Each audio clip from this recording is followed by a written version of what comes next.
आणि माझं जे कोलेस्ट्रॉल आहे ते सुद्धा माझं रिव्हर्स झालेलं आहे.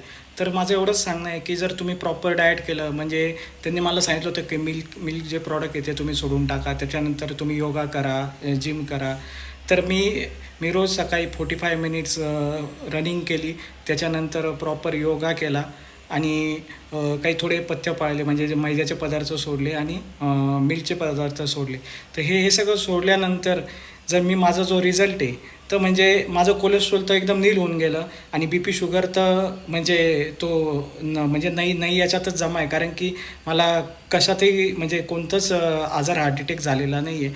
तर माझं एवढंच म्हणणं आहे की जर तुम्ही प्रॉपर जर म्हणजे जर तुम्ही प्रॉपर जर डाएट केलं किंवा वर्कआउट केलं तर कोणतीही गोष्ट अशक्य नाही. अशक्य ही गोष्ट शक्य होऊ शकते, पण तुम्ही तेवढी म्हणजे तुमच्याकडनं तेवढी हे पाहिजे की एक्झॅक्टली तुम्ही तेवढं म्हणजे परिश्रम घ्यायला पाहिजे त्या गोष्टीसाठी. जर तुम्ही घेतले तर तुम्हाला नक्की त्याचा इफेक्ट जाणवेल. तर बोला, श्री स्वामी समर्थ, श्री स्वामी समर्थ.